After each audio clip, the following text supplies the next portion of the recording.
Asyhadu an la ilaha illallah wa asyhadu anna Muhammadan abduhu wa rasuluh. Wa nusalli wa nusallim ala sayyidina Muhammadin wa ala alihi wa sahbihi ajma'in. Radina billahi rabba wa bil islami dina wa bi Muhammadin nabiyyan wa rasulah. Tuan-tuan, puan-puan, muslimin, muslimat yang dirahmati Allah, Assalamualaikum warahmatullahi ta'ala wabarakatuh. InsyaAllah tuan-tuan dan puan-puan, malam ni kita akan menyambung lagi kuliah bulanan kita dalam malam yang kedua. Selepas malam yang pertama pada bulan lepas, kita mula-mula membuka kitab Madza Khasirul A'lam bil Hintatil Muslimin, karangan Al-Imam Abu Hasan Ali An-Nadwi, satu orang ulama pemikir yang membentangkan banyak idea-idea penulisan-penulisan beliau yang menarik, yang saya minat penulisan beliau, tapi saya tak tahu rupanya tulisan beliau banyak lagi. Bila doktor bagi saya link tu, so saya tengok, rupanya banyak lagi tulisan yang memang hebat-hebat lah. Tak sangka beliau itu yang kata, saya buka kan, tak ada nafas. Itu yang dikatakan keberkatan usia tu. Yalah, kadang-kadang bila kita hitung balik dalam hidup kita ni kan, Imam Nawawi meninggal muda 40-an, tetapi berapa banyak kitab karangan Al-Imam Nawawi kan. Begitu juga Abu Hasan Ali An-Nadwi ni, yang banyak penulisan, pemikiran beliau yang mereka hasilkan meskipun usia mereka lebih kurang kita kadang-kadang kan. Bila kita hitung balik hidup kita ni, kita dah 30, apa yang telah kita sumbangkan kepada agama kita, berapa banyak telah kita sumbangkan. Sebab tu setengah orang katakan, jangan tanya apa yang agama bagi kat kita, kita tanya diri kita, apa yang kita bagi kat agama kita. InsyaAllah. Muslimin muslimat yang dirahmati Allah, maka saya nak sambung terus lah. Tak mahu nak lama-lama, takut nanti tak ada kita nak habis macam itu kan. Kita masih lagi di bawah subtopik yang pertama, Al-Masihiyah fi qarni sadis Al-Masihi. Subtopik yang kedua ni, Kristian pada kurun ke-6 Masihi. Tapi di baris yang ujung dah kita nak masuk satu topik yang seterusnya. Baik, saya tanda kat sini, kita berhenti dekat yaqulu sil, berkata sil, kita berhenti kat situ tu kan. Berkata sil 1734. Mutarjim al-Quran, seorang penterjemah Quran ila Injiliziyah, kepada bahasa Inggeris. Satu orang bernama Sil ini, dia penterjemah pertama Quran ke dalam bahasa Inggeris. Dia pernah menukilkan katanya tentang An-Nasari, tentang orang Kristian pada kurun ke-6 ni. Katanya, wa asraful masihiyun fi ibadatil qadisiyyin wa sawrul masihiyah hatta faqau fi zalikal katholika fi hadzal asr. Dia kata pada kurun ke-6 ini, agama Kristian telah bertukar menjadi agama berhala. Ya, pada asalnya peringkat awal agama yang dibawa oleh Nabi Isa itu Islam lah, kalau kita faham di sudut agama ni, fitrah Islam lah.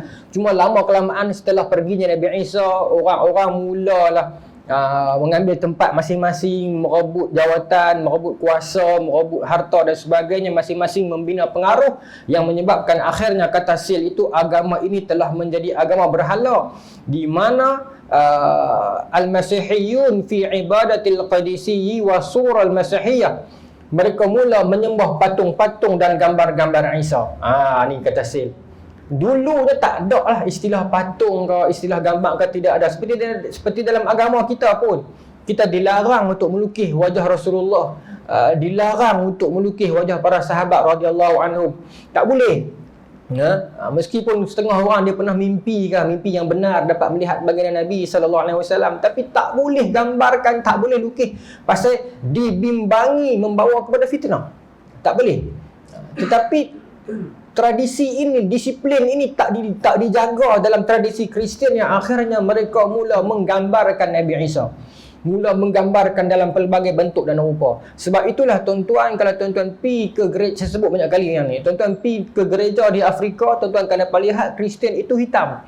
Nabi Isa itu hitam, Yesus itu hitam. Tuan-tuan pi di China, di gereja di China, Yesus itu mata sepet. Tuan-tuan pi di tanah Jawa, masuk gereja mereka, Yesus itu kelihatan macam orang Jawa.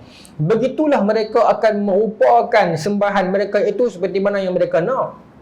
Ini penyakit yang telah menimpa orang Kristian, dan mereka mula memuja surah, gambar. gambar-gambar Jesus itu menjadi pegangan. Sebab tu bagi kita orang Islam, kita tak memuja gambar sekadar nak menggantung, bukan untuk memuja sekadar untuk orang kata apa, nak mengenangkan keilmuan dia dan sebagainya. Itu bagi saya okey lah. Tetapi kalau benda itu bila kita gantung dengan kepercayaan tertentu, buang. Kita gantung di kedai dengan kepercayaan kalau aku tak gantung ni kedai tak laku, buang. Ya, sekadar gantung hanya nak mengenangkan dia ataupun dengan niat bagi generasi muda ataupun dengan niat dakwah agar orang main makan kedai aku ni dia kenal inilah Tok Syekh, inilah tuan guru kita yang berjasa dekat tanah Melayu dulu. Tak tahulah, kita tak tahu niat orang. Nak tuduh pun tak berani. Masing-masing niat lah. Tetapi kalau dengan niat aku gantung ni hanya untuk nak bagi laris, buanglah. Tapi kalau Cina gantung di bengkel mereka banyak tuan-tuan, Cina India gantung di kedai mereka kan, gambar-gambar apa Sultan Kedah dulu dan sebagainya tu, takkan dia nak mengenangkan Islam. Itu betul-betul kepercayaan untuk orang lah kan. Kita tak boleh pakai, tak boleh terima yang tu. Tak boleh terima. Pasal kalau tidak kita mengulang sejarah Kristian. Dengan apa cara sekalipun tak boleh. Okey, baik. Kemudian teruslah kita nak masuk kepada subtopik yang ketiga.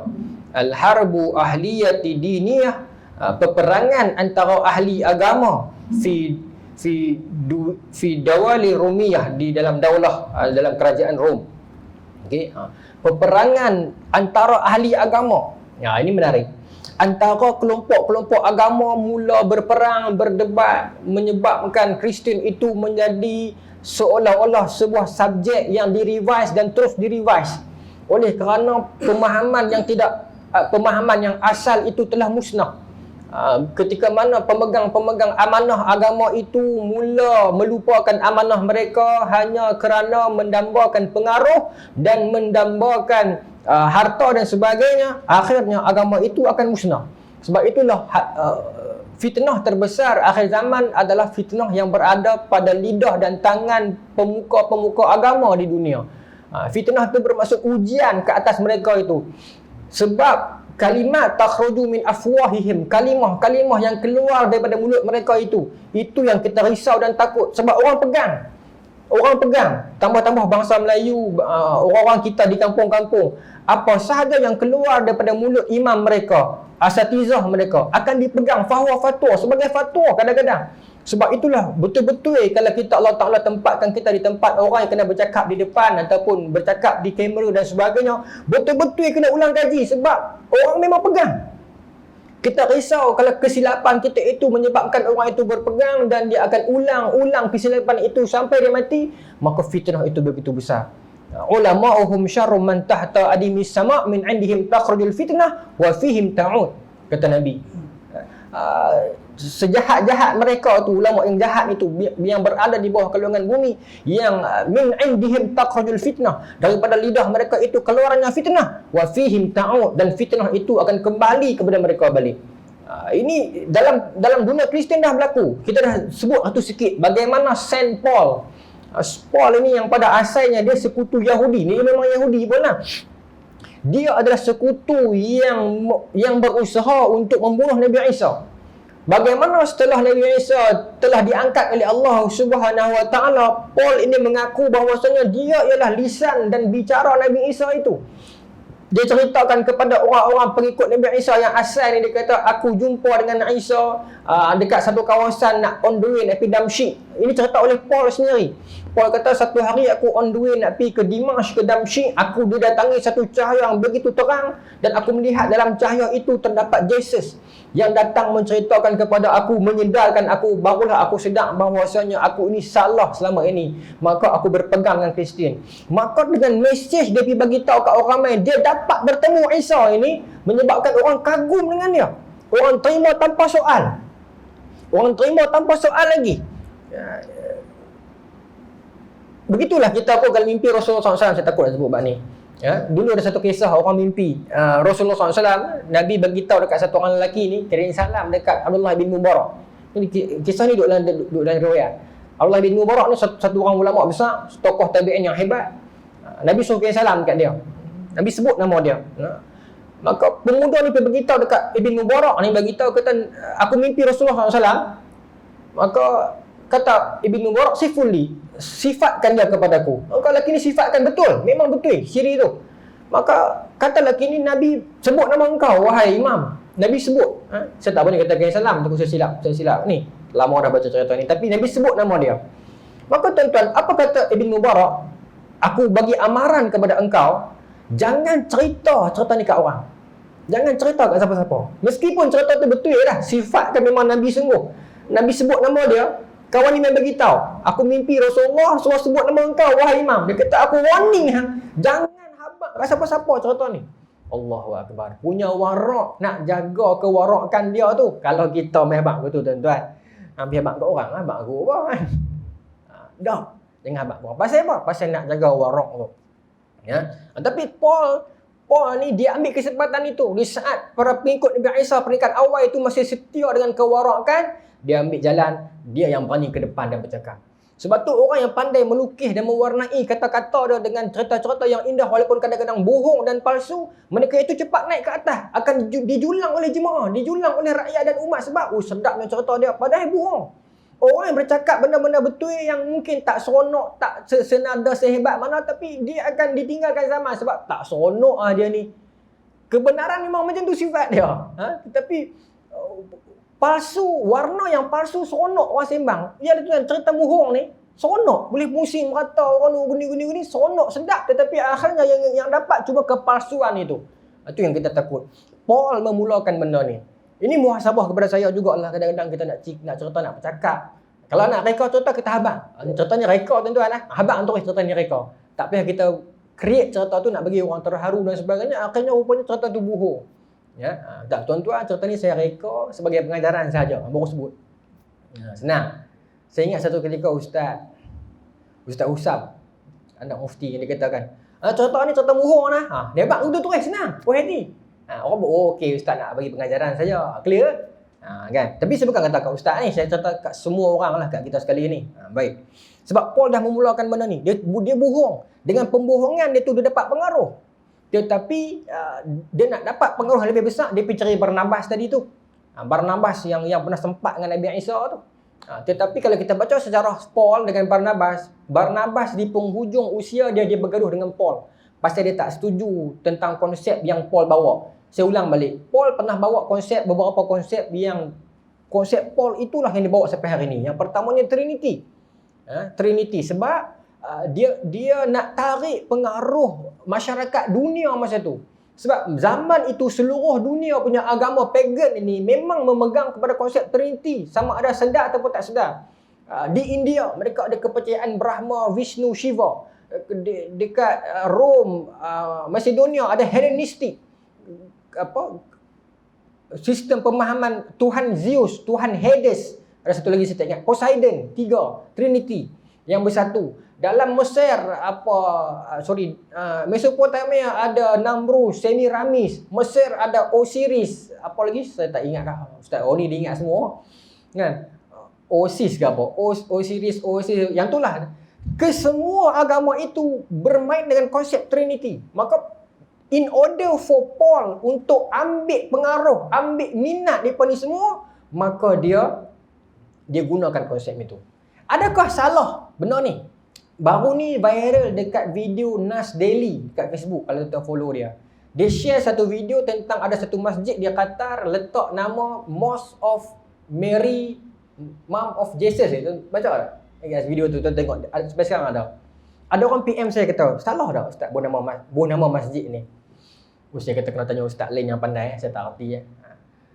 Tak berani kata lah pasal tapi nama masjid, tetapi disebabkan di sekeliling dia gereja, maka masjid tu diletakkan nama Mosque Mary, Mom of Jesus, macam tu nama masjid tu. Dia kata ada orang memilih pendekatan, yes tak apa, selagi mana kita tidak mengakui benda itu. Tetapi kalau saya punya peribadi yang bukan fatwa lah, memang Siti Maryam itu mak Nabi Isa. Selagi kita tidak mengatakan Jesus anak Tuhan dan sebagainya itu, okey lah. Okay. Satu lagi yang geng-geng NGO suka pakai, we love Jesus itu. Bukan kita mengakui Jesus seperti mana dia faham. Tapi kami faham Jesus itu Isa, apa faham Jesus, apa faham Tuhan. Tidak, kami faham Nabi. Tetapi dengan perkataan Jesus itu menyebabkan orang Kristian terkejut. Apa pun pakai juga, apa pun kenal juga. Mula berdialog. Nak trigger yang tu yang mereka buat kaedah tu. Paul ni uslub dia mula-mula yang tu. Tetapi dia menggadaikan agama dia. Kita kena berbeza dengan Paul. Boleh kita nak buat macam tu, tetapi jangan gadaikan. Kita pakai we love Jesus. Kita pakai. Jumpa orang Kristian tegur, do you know Jesus? Awak pun tahu Jesus juga? Jangan tahu. Macam mana awak tahu? Jangan gadaikan. Jesus pun anak Tuhan juga. Jangan. Kita abang tu. Kami faham Jesus tu Nabi Isa, dia bukan anak Tuhan. Di situ. Di situ kita berbeza dengan Paul. Paul ni dia ikut kehendak Mesopotamia, Mesir, India, China, Rom, tetapi dia gadaikan terus agama dia. Terus mengatakan Trinity itu wujud dalam Kristian. Satu. Yang keduanya, Paul jugalah yang mengatakan Nabi Isa itu disalib sebagai rahmat. Saya dah sebut minggu bulan lepas. Saya tak mau panjang itu. Kan? Sebab memang Nabi Isa dihidupkan untuk disalib. Nabi Isa dilahirkan ke dunia ini untuk disalib. Maka penyaliban itu adalah rahmat kepada kita, iaitu memadam dosa-dosa. Dia panggil dosa waris yang ada pada Kristian. Yang ketiga, membatalkan perintah khatan ataupun sunat, ataupun kita kata masuk jawi, digantikan dengan mandi holy water. Sampai sekarang Kristian buat. Paul yang ajar. Nabi Isa ajak suruh bersunat. Lagu kita sama Islam kan. Tetapi kata Paul, tak perlu lagi berkhatan sebab Isa dah disalib dan kita gantikan dengan baptized by holy water. So there is no need for khatan bahasa Inggeris apa? Itulah berkhatan lagi. Ada orang bawah saya dalam YouTube, dia kata poyo cakap orang putih. Kat Melayu sudah dia kata saya. Kadang-kadang terlepas cakap, apa guna, terbiasa. Ya. Kan? Tak payah dah nak sunat, mandi kau dia. Dia yang takut sunat. Dan libatkan semua orang Kristian habis. Tapi hari ni tak tahulah dalam dunia perubatan, saya rasa ramai bukan bersunat belakang dah. Kan? Saya rasa betul kata. Agama lain pun bersunat dah pasal perubatan. Kan? Islam ni kena dengan perubatan. Islam kena belakang. Dengan law, dengan perubatan, dengan sains. Mesti kena belakang. Sebab semua main pada Tuhan juga. Main pada Allah Ta'ala juga kan. Baik. So dialah yang mengatakan tak perlu khatan. No? Baik. Kemudian dia jugalah yang mengatakan Christian for all. Kristian agama universal untuk semua. Hari ini kita dapat tengok agama yang paling berkembang dalam kalangan bangsa India. Kristian. Ini memang sami-sami India sendiri akui. Saya follow rapat Saat Guru. Saya bukan minat kat dia tau. Kadang-kadang ungkapan motivasi dia tu sedap juga. Tapi jangan percaya agama dia lah kan. Saya follow juga. 3-4 orang tokoh-tokoh Sami India yang kita tengok kat YouTube, kadang-kadang layan. Seronok nak tengok mereka kan. Bukan nak seronok tengok mereka tu. Seronok nak tahu macam mana perkembangan mereka cakap tu kan. Mereka mengatakan memang hari ini dalam bangsa India, mereka takut sebab agama Hindu semakin pupus. Bila mana bangsa India itu sendiri makin lama makin ramai mengagungkan Kristian. Hatta di Malaysia, saya yakin tuan-tuan yang ada di pejabat, tuan-tuan boleh sahkan. Kawan-kawan tuan-tuan India, tanya balik agama Kristian. Cina pun begitu. Berkembang juga sekarang orang Cina yang masuk Kristian. Ramai. Melayu pun ramai, kata orang ramai. Ini pun ramai juga. Tetapi asalnya ajaran Kristian itu, Kristian yang kata Islam, bukan Kristian Islam, ajaran Isa itu adalah tak boleh. Agama itu hanya untuk Bani Israel. Jelas. Dalam hadis sebut, dalam Quran dan riwayat, banyak pada kata-kata ulama sebut, tak boleh. Sebab yang paling jelas, riwayat yang menceritakan tentang ketika mana mereka mengajak Nabi Isa, Hawariyun mengajak Nabi Isa untuk pergi dakwah para pengikut As-Samiri. As-Samiri tak ada orang zaman tu. Para pengikut dia, Nabi Isa kata tak payah dah. Mereka bukan dalam kalangan kita. Bermaksud bukan Nabi Isa nak tolak dakwah, tetapi dakwah ini hanya untuk Bani Israel. Itulah yang membezakan. Sebab tu tuan-tuan baca Quran, Nabi Hud, Nabi Nuh, Nabi apa pun, ala qaumihi, ke atas kaumnya, diutuskan ke atas kaumnya. Yes, for kaum. Tetapi hanya untuk Rasulullah SAW sahajalah yang diutuskan rahmatan lil alamin, untuk semua. Bukan kata Melayu, Cina, India, Arab, Bengali saja. Sampai ke manusia dan jin pun. Rasul kita siapa? Rasulullah. Hatta sampai jin. Hatta sampai jin. Keluar pula persoalan baru. Habis itu Ustaz, jin-jin yang sebelum zaman Rasulullah tu daripada Nabi mereka sendiri dah. Tak tahu, tak berani kata. Ada lah kot. Kan? Susah lah ni orang tanya macam-macam. Pening tau. Ya? Ada lah kot. Nak kata tak berani. Ada lah. Sebab kalau ikut nak bahas secara dalilnya, memang setiap Nabi itu Setiap kaum itu sebelum datang azab kepada mereka akan didatangkan peringatan. Ya. Tetapi yang pasti jin dalam umat Rasulullah memang ada, jin Islam. Sebab tu kita baca surah Ar-Rahman. Ayat itu fabi ayyi ala'i rabbikuma tukadziban. Di musanna untuk dua orang. Nikmat apakah daripada Tuhan kamu yang kamu berdua nak dustakan? Itu dua itu kata ulama manusia dan jin. Rabbul masyriqain wa rabbul maghribain. Dua timur, dua barat itu apa? Dua timur alam syahadah manusia, dua timur alam ghaib jin. Baik. Maka Paul yang buat kerja ni. Ya. Akhirnya bila Barnabas bermusuh dengan dia berpakat dengan kerajaan, jatuhkan Barnabas dan Barnabas dihukum mati, dibunuh dalam keadaan terhina. Yang tak silap saya sekadar bacaan saya, mayat makam Barnabas sampai sekarang ada di Cyprus, tak silap saya. Kalau saya silap betulkan. Tapi sebaca saya lah di sana. Tapi mati dalam keadaan terhina. Ada yang mengatakan tak ada mayat dia pun dalam tu. Mayat dia hancur, dibuang ke tengah lautan, dia hanya dirikan makam dia saja. Okey, baik. Aku saya nak masuk topik kedua ni.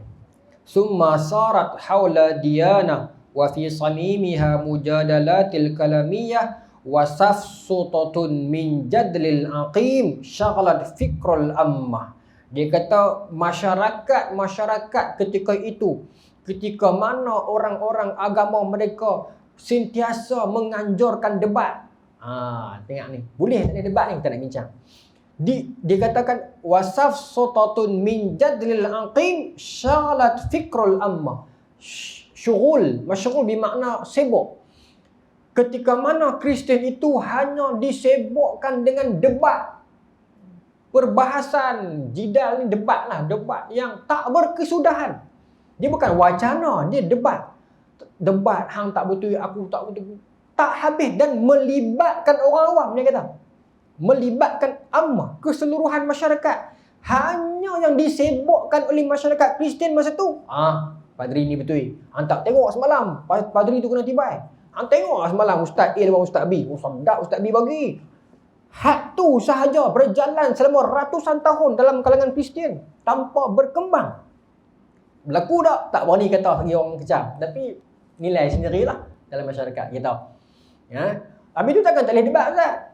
Imam Ghazali menggariskan beberapa kaedah, beberapa syarat nak berjidal ni dalam Ihya Ulumuddin, tetapi secara dominannya elakkan kalau boleh. Nabi sebut dalam hadis riwayat Tirmizi dan Ibnu Majah, hasan sahih kata Imam Tirmizi hadis ni, madalla ala qaumin ba'da hudan kanu alaihi illa utul jadala. Hasan sahih kata Imam Tirmizi hadis ni. Apa makna Nabi? Tidaklah tersesat sesuatu kaum itu setelah mendapat hidayah, melainkan mereka itu dalam keadaan yang tidak sudah berdebat. Tak sudah. Benda yang patut tutup buku dah, dia buka balik. Benda yang patut bubuh titik dah, dia bubuh question mark, tanda soal. Tak selesai. Dia pun debat tentang apa ni? Dah sambung. Wastahlakat zakauha wa batala'an qadratuha al-imliyah, keilmuan. Maka berpisahlah Kristian itu dengan keilmuan. Ini poin cukup sedap. Kristian itu sekadar menjadi agama, orang kata apa, naik turun bangun duduk semua ni ritual sahaja, tidak menjadi agama keilmuan. Apa yang lebih menyedihkan sesebuah agama itu bila mana keilmuan sudah terluput daripada agamanya. Agama cuma tinggal pada ritual ibadat semata-mata, tetapi tidak menjadi din, way of life. Kristian dah berlaku macam tu. Keilmuan bab lain, agama bab lain. Jangan campur. Dia menyempitkan agama.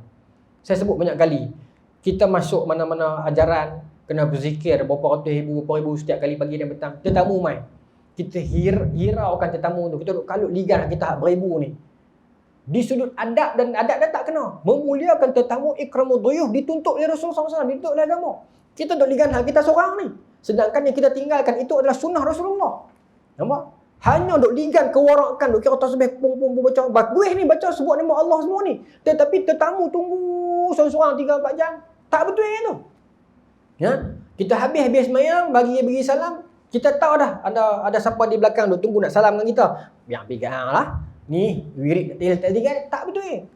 RNR kita bagi kita suara sedap bergaung semua kan. RNR sedap lah, ada bergaung lain macam. Atau saya kata RNA lah, surah Petronas lagi kecil. Kan? Bila baca dia pegang sedap. Sedap bang. Kita pun bantai surah Sajadah atau Maghrib. Belakang duk botok ramai ni. Tak kena. Masa tu kita sangka kita dapatlah pahala paling besar, tapi rupanya kita menghalang jalan orang lain, lagi bahaya tu.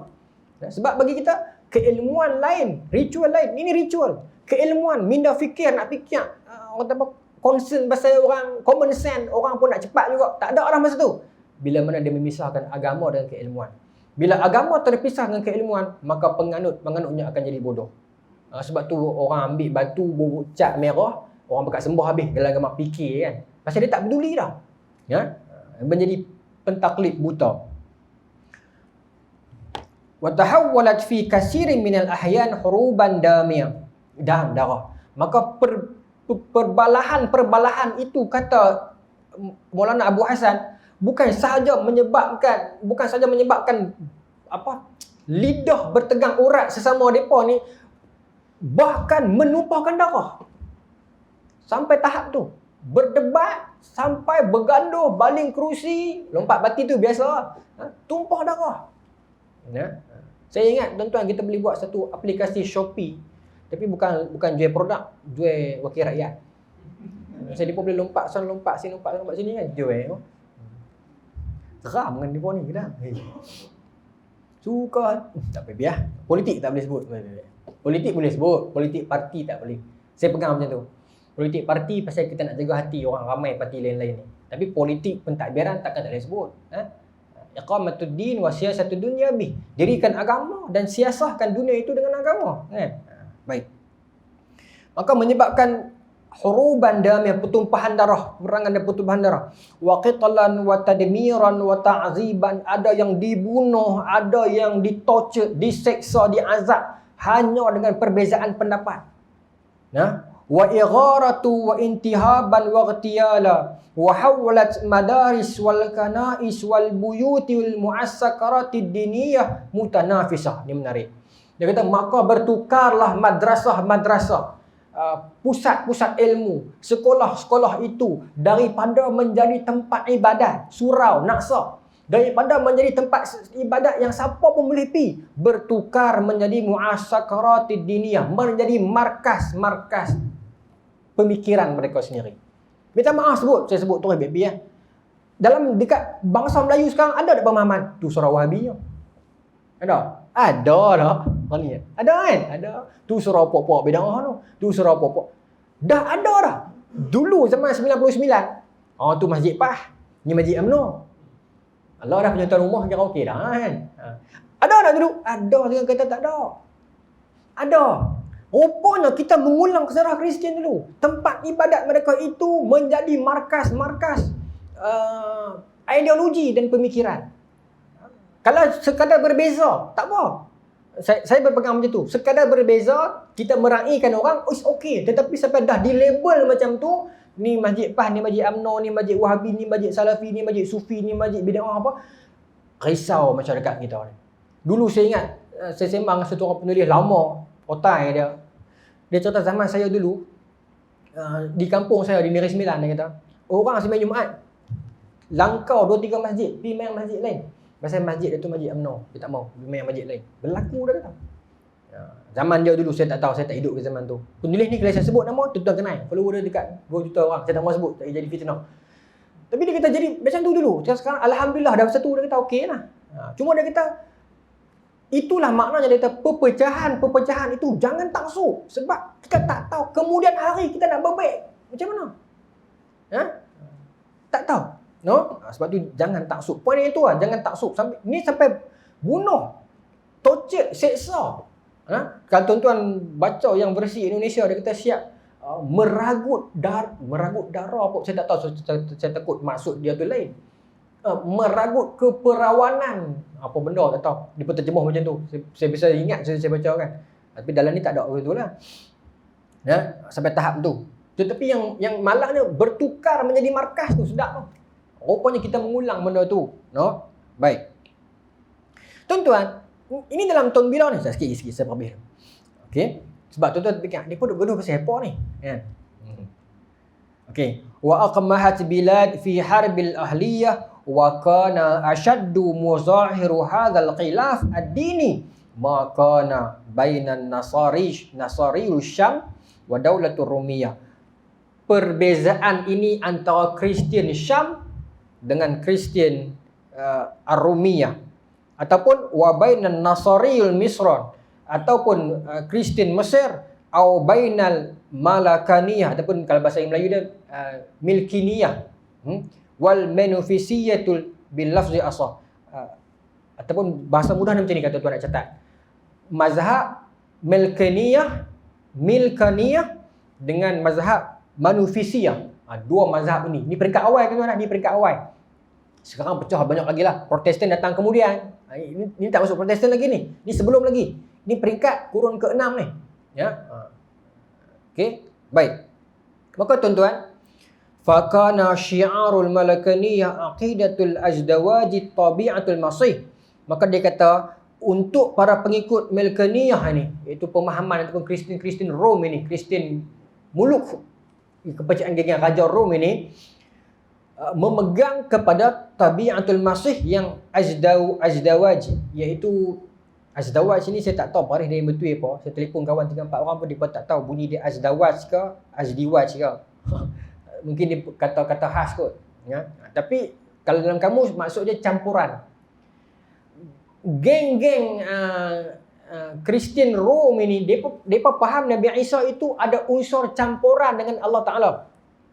Okay, akidah campur. Okay. Wa kanal manufisiyun, dan orang-orang Kristian Mesir ya'taqiduna anna li sayyidil masih tabi'atul wahidah, dan orang-orang Koptik Kristian Mesir berpegang Nabi Isa bukan anak Tuhan, dia tunggal. Beza itu. Berbeza tentang pemahaman Tuhan. Hang faham Tuhan macam mana, aku faham Tuhan macam mana. Pahaman hang salah, pahaman aku betul, kuki, bergaduh sampai berperang, sampai membunuh. Kristian berlaku. Okey. Sebab Mesir kata tak, Isa seorang, Tuhan seorang. Rom kata tak, Isa dan Tuhan sekali, bertemu dan bercantum. Okey, baik.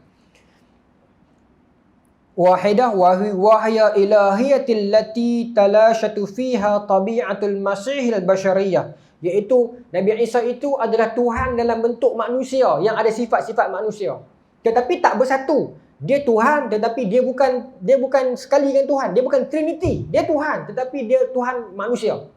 Ini yang Mesir faham, yang Kristian faham macam lain, yang Rom faham macam lain. Yang Rom faham dak bersatu, hilang di dalam Tuhan. Tuan faham tak? Hilang dalam Tuhan. Kita faham sekarang ni orang pakai wahdatul wujud. Setengah pemahaman pakai wahdatul wujud. Yang Sufi difitnah tentang wahdatul wujud. Sufi tak pakai wahdatul wujud. Sufi pakai wahdatul ma'bud dengan wahdatul syuhud, tak sama. Ya, baik. Wahdatul wujud duduk dalam Kristian, duduk dalam pemahaman tarekat yang terbiasa, dan duduk dalam pemahaman India.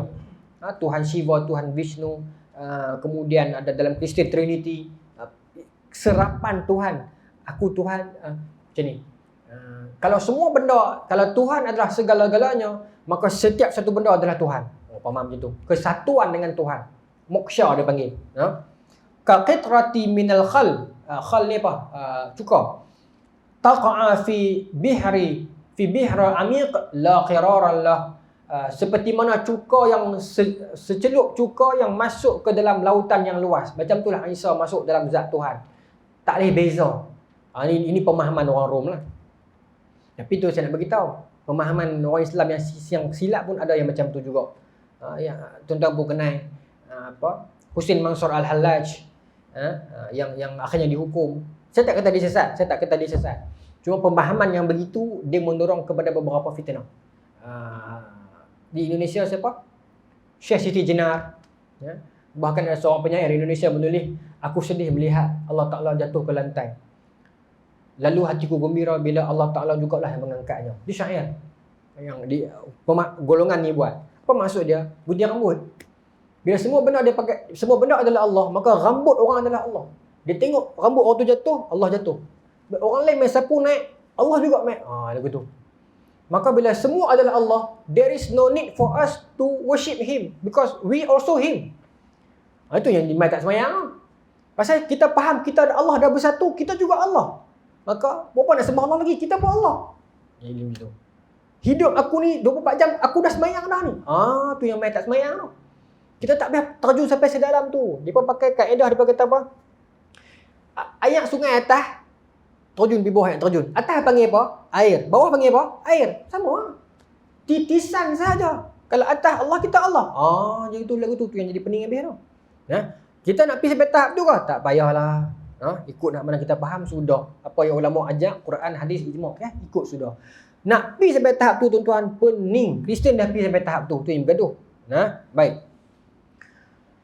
Waqad ishtadda hadzal khilaf bainal qizmaini fil qarnain as-sadis was-sabi', kurun ke-6 kurun ke-7, hatta sarun ka'annahu harbun iwanun baina dinain. Dinain dua agama. Mutanafisain. Seolah-olah orang menganggap peperangan itu bukan dalam kalangan satu agama, tetapi dua agama yang berbeza.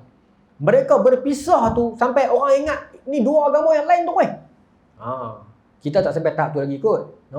Tetapi Kristian dah berlaku. Perpecahan mereka itu sampai tahap seolah-olah menjadi agama yang lain. Tuan-tuan, benar ni tuan-tuan, dia jadi pelan-pelan mengerut bila? Tahun 325 Masihi. Tapi ni dah kurun ke-6 dah. Mana punca dah kat situ. Okay. Iaitu apa? Persidangan Nicea. 325 ke 425? Tuan-tuan cek balik. Saya sini, kat sini dia tulis tak? Yes, 325 betul. 325. Kurun ke-4. Persidangan Nicea. Dia 325, 451, 481. Dia 3 kali persidangan. Nicea, Istanbul, satu lagi dekat, tak ingat. Nicea balik kot. Tapi yang paling penting Nicea 325 tu. Pada persidangan Nicea inilah mereka duduk bincang, kita nak letak Tuhan kita di mana ni? Macam mana nak letak status Jesus ni? Nampak jadi merepek ni. Nak letak Jesus ni macam mana? Masa itulah mereka berpakat. Kata Maulana Abu Hasan Ali An-Nadwi dalam kitab ni, dia kata apa? Persidangan Nicea penuh dengan penipuan politik. Ada syaratan juga dalam tu ni. Penipuan, membeli padri ni. Lompat merpati kami nak undi Jesus nak jadi apa? La haula wala quwwata illa billah. Kita kalau mereka meletakkan Jesus itu Tuhan, serendah itu mereka meletakkan Tuhan mereka. Undi pula nak letak Tuhan kita di mana?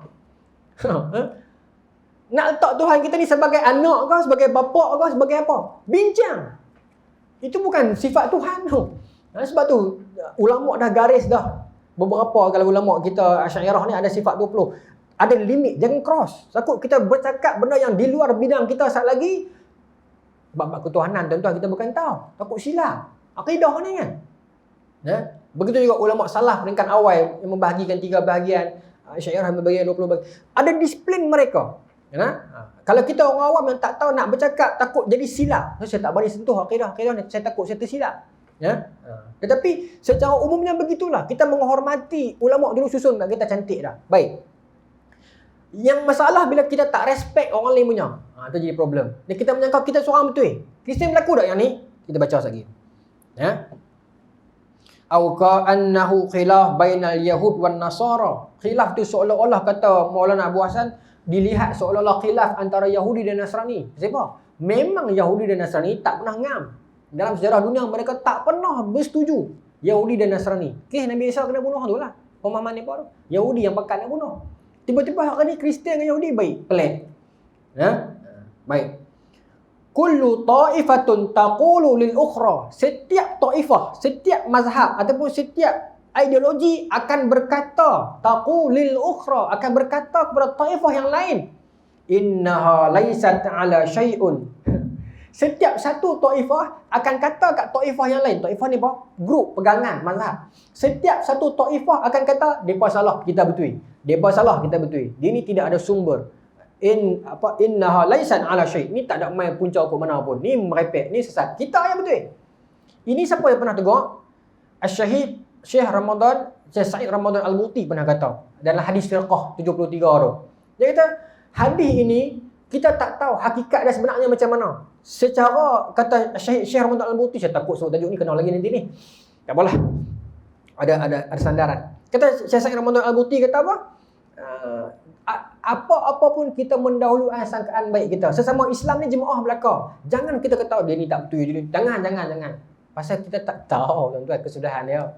Ya. Tapi Kristian dah berlaku. Dia pun kata dia ni sesat. Aku yang betul. Oh, itu masalah ha. Ya. Maka berkata yaqul al-doktor alif lam farada ni Pak. Alfred Jim J lah. Alfred J Butler. Berkata Dr. Alfred J Butler. In dhinikal qarnain kana ahdan nidal muttasilun bainal Misriyin wal Rumaniyin nadalu yazkihu al-ikhtilaf fi jinsi wa ikhtilaf ad-din wa kana ikhtilaf ad-din ashaddu min ikhtilaf al-jinsi. Perpecahan antara bila agama itu dikelompokkan dengan bangsa, saya dah berhenti dah. Nah, bila agama itu dikelompokkan dengan bangsa, Rom pegang agama yang Kristian yang macam ni, Mesir pegang Kristian yang macam ni, seolah-olah pemisahan bangsa dia kata. Seolah ni Islam Melayu, tu Islam Arab, ni Islam India, ni Islam Cina. Seolah-olah dah jadi macam tu dah. Tetapi katanya wa kana ikhtilaf ad-din ashaddu min ikhtilaf al-jins. Tetapi khilaf, perbezaan, clash sesama yang dilihat di sudut pandang agama itu lebih besar daripada di sudut faham bangsa. Masa persidangan Nisia itu ada satu orang lelaki bangkit, nama dia Sir Arius. Dia dapat sen dah, Arius nama dia. Okey, Arius ini salah seorang padri di Mesir. Dia bangkit, dia lawan dekat persidangan Nisia tu, dia kata ini merepek. Nabi Isa bukan Tuhan. Yesus bukan Tuhan. Yesus manusia. Manusia yang datang membawa contoh akhlak yang baik sahaja. Macam Nabi sebutlah hadis kan. Innama bu'istu liutammima makarimal akhlak. Itu sahaja yang membawa jalan hidup. Dia Kristian dia. Dia kata ni semua merepek. Hampa nak letak Nabi Isa ni anak Tuhan. Sebab apa nak ambil pengaruh Yunani. Nak ambil hati mereka. Nak ambil pengaruh orang India. Orang Mesir. Orang Rom. Tak boleh dia kata. Datangkan dalil. Itu yang Martin Luther dengan geng-geng Protestan dipegang kepada sola fide, sola scriptura, sola apa, 3 benda tu. Scripture, keaslian dengan satu lagi saya tak ingat. 3 benda tu. Dalil, scripture, keaslian dengan satu lagi. Wahyu kot. Kita akan sampai bab tu nanti. Maka Arius ni tuan-tuan, apa kesan dia? Mereka ni pakat ramai-ramai malam-malam, geng-geng perwakilan ni, malam-malam pakat masa dia tidur, mereka pakat nak gulingkan dia. Siapa kepala ni? Nama dia Alexander Misriah. Iskandar Misriah. Alexander, dia ni adalah ketua padri dekat Alexandria. Tapi nama dia sebenarnya Alexander. Okay? Dia Mesir juga dengan Arius ni, tapi dia tak setuju. Dia sokong pemahaman Paul yang kata tiga Trinity. Malangnya bila mana Arius bawa kes ni berhadapan dengan Raja Konstantin, Hagia Sophia sekarang ni. Konstantin itu, Raja Konstantin kata Arius salah, Alexander betul.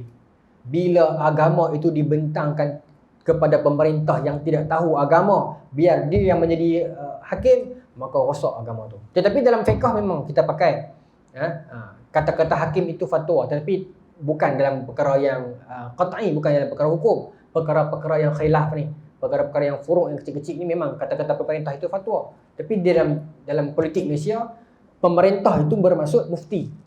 Sebab tu dia bekerja untuk sultan. Baik.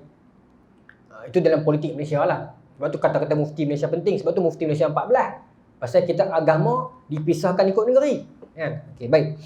Maka tuan-tuan, kata Konstantin, dia setuju dengan Alexander, dia tak setuju dengan Arius. Maka termeterailah di Indonesia pemahaman Trinity. Apa kesan kepada Arius? Dia dipecat, diusir dan difitnah. Maka pemahaman Arius itu dan para pengikut dia dikatakan ajaran yang sesat. Padahal dia yang betul. Okay. Soalnya sekarang sebagai penutup, terbit soalan. Kalau Arius kata macam tu Ustaz, apa beza dia dengan Islam? Baik. Tuan-tuan, kalau tuan-tuan nak kaji, saya bagi homework, bukan homework, saya bagi reference. Sekarang ada movement, bukan sekarang, sejak zaman Arius. Dia panggil Kristian, Allahumma salli alaihi wasallam. Tadi saya ingat ni, dia lupa dah. Unitarian Christian. Kalau tuan nak cari lah bacaan dia. Unitarian ini ada movement di Amerika kuat, di UK pun kuat.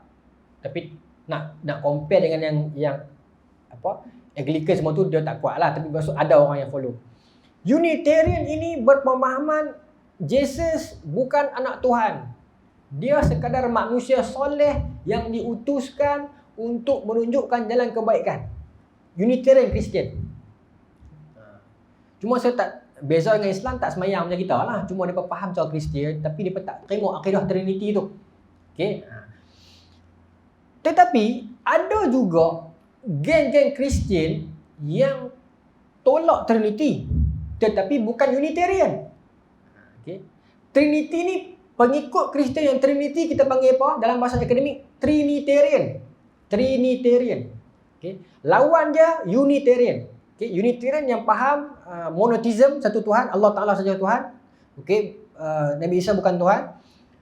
Trinitarian faham Trinity tu. Okay, baik. Di tengah-tengah itu ada satu lagi, dia panggil anti-Trinitarian. Nah, ini orang silap. Anti ni dengan Unitarian ni. Anti ni, dia kata Nabi Isa bukan anak Tuhan. Okay dah dekat tu, clear dah. Tetapi dia kata Nabi Isa ni adalah terbitan daripada Tuhan dah. Mai daripada Logos. Dulu ada Godfather, ada Logos. Daripada Logos itulah terbitnya roh anak Tuhan itu yang menyebabkan terhasilnya Jesus. Ini anti-Trinitarian. Kita jangan silap. Unitarian lebih kurang kita lah. Nabi Isa itu bukan Tuhan, dia cuma manusia, basyariyah, sifat-sifat manusia yang soleh, yang baik. Yang beza dengan kita apa? Dia tak terima Rasulullah tu ya. Maknanya dalam syahadah la ilaha illallah Muhammadur Rasulullah 50%. Secara orang kata statistiknya bolehlah dikatakan 50% tu dah ada dah. Sebab dia menafikan Tuhan yang lain, melainkan Tuhannya. Tetapi nak terima Rasulullah tu dia tak terima. Yang tu yang jadikan dia bukan Islam lagi lah. Dalam bahasa statistik kita kata 50% Islam lah. Kalau kita pergi masuk kat golongan ini, nak cari yang ni. Unitarian ini kat Malaysia ada tak ada? Saya baca, saya cari tak dapat lagi. Tak tahu ada tak ada. Tapi Unitarian dia ada church dia sendiri. Unitarian Church. Okay? Malaysia saya tak jumpa lagi. Tapi kalau saya lah, nak cari yang geng ni, tak masuk Islam. Pasal dia pun dah clear, dia pun tak logik pemahaman serapan lah, serap menjadi anak lah, apa tak ada lah dia kata. Memang manusia dia kata. Kemah dah tahu. Cuma tak terima Rasulullah tu yang problem tu. Dapat kawan-kawan yang Unitarian ni tarik masuk Islam. Tapi berbeza dengan anti-Trinitarian yang tolak Nabi Isa anak Tuhan. Tapi dia kata roh anak Tuhan tu dah ada dah bersama Logos. Tuan cari Logos ni satu sistem pemahaman alam semesta mereka lah yang wujud bersama dengan Tuhan semasa alam dicipta semua tu. Ada yang refer Logos sebagai malaikat dan sebagainya. Bila bersatu dalam penubuhan semesta ini, terbitlah roh anak Tuhan itu ke dalam jasad Isa. Mereka faham macam tu pula? Tak betul jugalah. Bila Tuhan bersatu dengan Logos, tak payah. Islam faham Nabi Isa Nabi. Yang mana Allah Ta'ala lahirkan Nabi Isa dalam keadaan miracle, yang tanpa bapa, tapi itu miracle Allah Ta'ala boleh buat setiap sesuatu. Nabi Adam tanpa ayah, tanpa ibu lah, terus kan? Boleh buat. Tetapi perbahasan tentang Isa ini tak pernah terhenti dalam kalangan Kristian sampailah mereka berbunuh-bunuhan. Saya sambung sikit lagi yang ayat lah, saya pindah yang lah terus. Okay. Ayat lah dia kata apa? Kanat tastabshi'u tilkal aqidah wa tastafzi'uha wa taharibuha harban anifah fi hamasatul hauja'u yas'ibu alaina an natasawwaruha, sehingga akan natasawwaruha, kita melihat, au na'rifu, ataupun kita mengenali mereka itu, fi qaumin yaqilun, tak macam orang berakal, bal yu'minuna bil injil. Pergaduhan mereka itu, pertengkaran mereka itu sampai nak tahap pening, nak tak Tuhan di mana, Tuhan di situ. Buat pula sistem ketuhanan mereka pula, buat tambah Bible baru, Bible lama apa semua ni. Sampai kata Maulana Abu Hasan, sampai kita pun jadi heran, depa ni ada akal tak ada akal? Betulkah depa ini pemegang amanah Injil? Kata Maulana Abu Hasan, murung kalau macam ni, bukan pemegang amanah Injil lah. Ini semua pemuka-pemuka agama yang palsu dan musta. Yang asli tak hilang ke mana, dia kata. Tapi kita berpelik, betulkah hampa ni ulama? Ni Kristian kan lah. Bertengkar sampai hal yang budak-budak ni. Sampai nak reka, nak letak Tuhan di mana, nak fikir asal sistem tu. Nak tolong fikir bagi kat Tuhan pula dah. Maka kata Maulana Abu Hasan, sampai kita pun pening. Betul ke mereka ini yu'minuna bil Injil? Betul ke mereka ini beriman dengan Injil? Bertengkar sama-sama saudara sekawan sampai bunuh-membunuhan. Maka apa jadi selepas itu? Dia akan main satu zaman Herakl. Wahawala Herakl. Sampai zaman Herakl, dia buat satu benda. Herakl zaman bila ni? 641. 610 sampai 641 dia tulis. Okay. Tadi kan kurun ke-7, 67. Ni kurun ke-7 lagi dah ni. 600 masuk kurun ke-7. Bila dah bergaduh macam tu semua, tak ada kesudahan, datang Herakl, dia buat sesuatu yang akan saya ceritakan bulan depan.